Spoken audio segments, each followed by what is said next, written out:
شروع کرتی ہوں اللہ کے نام سے جو بڑا مہربان نہایت رحم کرنے والا ہے۔ جدید دور میں کہ جہاں آج ہم نے زمین کا کونا کونا چھان مارا ہے، یہاں تک کہ ہم دوسرے سیاروں پر بھی قدم رکھ چکے ہیں، لیکن پھر بھی یاجوج ماجوج کی جائے رہائش ہم کیوں نہیں ڈھونڈ سکے۔ یاجوج ماجوج کے بارے میں بے تحاشا افسانوی باتیں بھی مشہور ہیں کہ جس کی وجہ سے عام لوگ تو یاجوج ماجوج کو انسانی مخلوق ہی نہیں سمجھتے۔ کیا یہ بات درست ہے کہ یاجوج ماجوج کی قومیں حضرت حوا کے بغیر ہی حضرت آدم علیہ السلام کے نطفے سے پیدا ہوئی تھیں؟ آئیے آج یاجوج ماجوج کی قوموں کا ذکر قرآن و حدیث کی روشنی میں کرتے ہیں۔ سب سے پہلے تو بات کرتے ہیں کہ ان قوموں کی تخلیق کیسے ہوئی۔ اس بارے میں علامہ حافظ ابن حجر عسقلانی فتح الباری میں ایک ضعیف روایت حضرت کعب رضی اللہ تعالی عنہ کے حوالے سے پیش کرتے ہیں کہ یاجوج ماجوج حضرت آدم کی اولاد میں سے ہیں کہ ایک دفعہ ان کا نطفہ زمین میں گھل مل گیا اور زمین میں پھر ان کی تخلیق ہوئی۔ مصنف اس روایت کو خود یہی کہہ کر جھٹلا دیتے ہیں کہ انبیاء علیہ السلام احتلام سے پاک ہوتے ہیں، اس لیے یہ ممکن نہیں ہے، اور ویسے بھی یہ ایک بہت ضعیف روایت ہے کہ جس کی سند صحیح نہیں۔ مختلف روایات اور تاریخی کتابوں سے جو ثابت ہوتا ہے وہ یہ ہے کہ یاجوج ماجوج دو قبیلے ہیں جو کہ حضرت نوح علیہ السلام کے بیٹے یافس کی اولاد میں سے ہیں۔ یاجوج اور ماجوج دو سردار تھے جنہوں نے ایک دوسرے کی بہنوں سے شادی کی اور قسم کھائی کہ وہ اب اپنے خون میں ملاوٹ نہیں کریں گے، اس لیے انہوں نے اپنے بیٹے بیٹیوں کی شادیاں بھی آپس میں کی۔ ان کی نسل بہت پروان چڑھی، کہا جاتا ہے کہ ان کی عورتیں ایک ہی حمل بیک وقت 4 بچے جنتی تھیں، جس کی وجہ سے ان کی نسل بہت زیادہ پھیل گئی تھی۔ یہ انسان ہیں اور کافر ہیں، یہ جس جاندار کے پاس سے گزرتے اسے کھا جاتے تھے۔ یہ موسم بہار میں اپنے غاروں سے نکل کر سبزہ کھا جاتے اور خشک چیزیں اٹھا کر لے جاتے تھے۔ ان کے پنجے اور دانت درندوں جیسے اور ان کے بال اتنے لمبے کہ جسم چھپا لیتے تھے۔ اس وقت بھی دنیا میں ہماری آبادی کے ایک انسان کے بدلے میں یاجوج ماجوج کی قوم کے 10 افراد موجود ہیں، یعنی یاجوج ماجوج کی قوم ہم سے 10 گنا زیادہ ہے۔ صحیح بخاری کی حدیث میں روایت ہے کہ نبی کریم صلی اللہ علیہ وآلہ وسلم نے فرمایا کہ ہر 1000 میں 999 جہنمی ہوں گے، تمہیں بشارت ہو، وہ ایک آدمی تم میں سے ہوگا اور 1000 دوزخی یاجوج ماجوج کی قوم سے ہوں گے۔ پھر نبی کریم نے فرمایا اس ذات کی قسم جس کے ہاتھ میں میری جان ہے، مجھے امید ہے کہ تم تمام جنت والوں کے 1/3 ہوگے۔ اس حدیث سے ہم اندازہ کر سکتے ہیں کہ یاجوج ماجوج کی تعداد کتنی ہوگی۔ تاریخی شواہد سے معلوم ہوتا ہے کہ لوگ شمال مشرقی ایشیا میں زندگی بسر کر رہے تھے اور اپنے وحشیانہ حملوں کے نتیجے میں ایشیا کے جنوبی اور مغربی علاقوں میں مصیبت برپا کرتے تھے۔ بعض تاریخ دانوں نے ان کی رہائشی علاقے کو ماسکو اور توبلسے کے آس پاس بتلایا ہے، اور بعض کا خیال ہے کہ یاجوج ماجوج کا شہر تبت اور چین سے بحیرہ منجمد شمالی تک اور مغرب میں ترغستان تک پھیلے ہوئے تھے۔ قیامت کے 10 عظیم نشانیوں میں سے ایک یاجوج ماجوج کا ظہور بھی ہے۔ اللہ پاک قرآن مجید میں فرماتا ہے، یہاں تک کہ یاجوج ماجوج کھول دیے جائیں گے اور وہ ہر بلندی سے دوڑتے ہوئے آئیں گے۔ یاجوج اور ماجوج کا وجود ذوالقرنین کے عہد سے تعلق رکھتا ہے۔ ذوالقرنین ایک بہت ہی نیک صفت انسان اور ایک عظیم بادشاہ تھا۔ اللہ تعالیٰ نے انہیں قوت و طاقت سے نوازا تھا اور انہوں نے مشرق سے مغرب تک اپنی حکومت قائم کر لی تھی۔ تمام بادشاہوں اور ممالک پر انہی کے متعلق العنانی تھی اور انہوں نے مشرق اور مغرب کے دور دراز کے سفر طے کیے تھے۔ ان کا تذکرہ قرآن مجید کے سورہ کہف کی آیت نمبر 83 تا 99 میں ملتی ہے اور جس کی تفسیر ہمیں حدیث میں بھی ملتی ہے۔ اسی زمانے میں یاجوج مجوج نے بھی قتل و غارت کا بازار گرم کر رکھا تھا۔ وہ ایسے وحشی تھے کہ انسان کو زندہ چیر پھاڑ دیتے تھے اور خون کی ندیاں بہانا ان کا معمول تھا۔ جب بھی کوئی علاقہ فتح کرتے تو وہاں موجود جوان لڑکیوں کا خون پی جاتے، جس سے وہ خود کو دوبارہ جوان محسوس کرتے تھے۔ پھر جب حضرت ذوالقرنین فتوحات کرتے کرتے یاجوج مجوج کے قریب پہنچتے تھے تو وہاں کے لوگ ان سے شکایت کرتے ہیں کہ ہمیں کسی طرح اس ظالم قوم سے نجات دلائیں۔ اللہ پاک سورہ کہف میں فرماتا ہے، یہاں تک کہ جب دو دیواروں کے درمیان پہنچا، ان دونوں کے پرے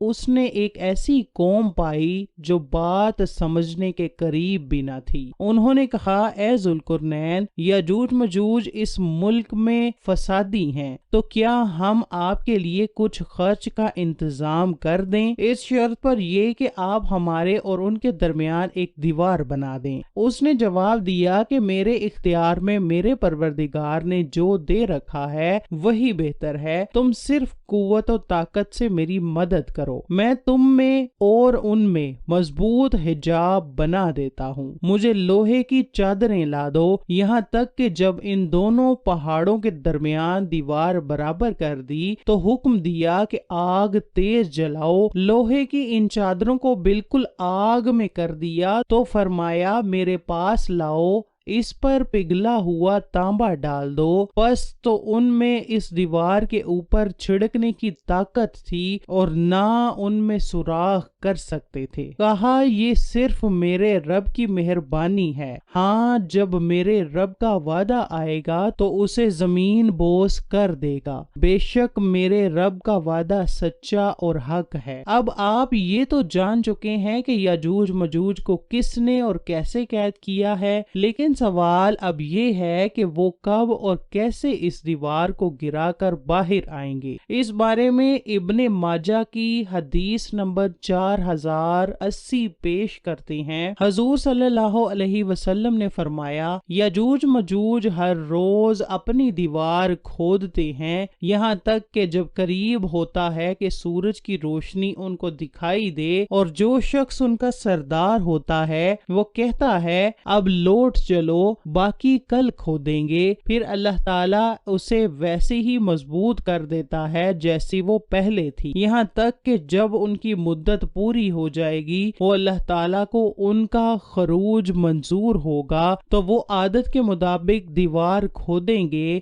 جب کھودتے کھودتے قریب ہوگا کہ سورج کی روشنی دیکھیں تو اس وقت ان کا سردار کہے گا کہ اب چلو، لوٹ چلو، اور انشاءاللہ کا لفظ کہیں گے، چنانچہ اس دن وہ لوٹ جائیں گے، وہ دیوار اسی حال پر رہے گی جیسے وہ چھوڑ گئے تھے، پھر وہ صبح آ کر اسے کھودیں گے اور اسے کھود کر باہر نکلیں گے۔ محدثین و مفسرین میں یاجوج مجوج کی قوم اور ذوالقرنین کی دیوار کے حوالے سے بہت سے اختلافات پائے جاتے ہیں۔ اب تک 5 ایسی دیواریں سامنے آ چکی ہیں جن کے بارے میں قیاس کیا جاتا ہے کہ ان کے پیچھے یاجوج مجوج کو قید کیا گیا تھا۔ ان میں سے ایک دیوار چین بھی ہے، لیکن یہ عام مسالے سے بنی ہوئی ہے۔ یمن میں دیوار مارب کے بارے میں بھی سد ذوالقرنین ہونے کا گمان کیا جاتا ہے، لیکن یہ سیلاب روکنے کے لیے بنائی گئی تھی۔ کفکار میں دریائے خزر اور بحرائے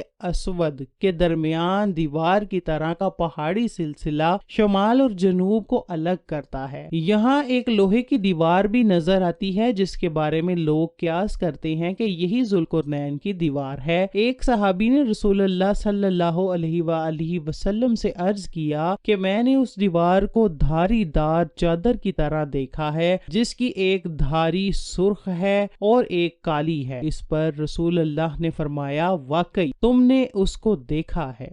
اب سوال یہ پیدا ہوتا ہے کہ پہلے دجال کا ظہور ہوگا یا پھر یاجوج مجوج کا؟ صحیح مسلم کی روایت میں حضور صلی اللہ علیہ وسلم فرماتے ہیں جب دجال کا ظہور ہو جائے گا تو حضرت عیسیٰ علیہ السلام دمشق کی مشرقی جانب سفید مینار پر زرد کپڑے پہنے ہوئے دو فرشتوں کے بازو پر ہاتھ رکھے ہوئے اتریں گے۔ ان کی سانس کی بھاپ جس کافر کو بھی پہنچے گی وہ ہلاک ہو جائے گا۔ حضرت عیسیٰ علیہ السلام دجال کو باب لد کے مقام پر قتل کر دیں گے، پھر اللہ پاک کے حکم سے حضرت عیسیٰ علیہ السلام مومنین کو کوہ طور پر لے جائیں گے، کیونکہ اس وقت یاجوج مجوج کا ظہور ہوگا جن کو کبھی شکست نہ ہوئی ہے۔ یاجوج مجوج ہر بلندی سے پھیل جائیں گے۔ جب یاجوج مجوج ظاہر ہوں گے تو اتنی زیادہ تعداد میں ہوں گے کہ ان کا پہلا گروہ ہی بحیرہ تبریہ کا سارا پانی پی جائے گا، اور جب ان کا آخری گروہ بحیرہ تبریہ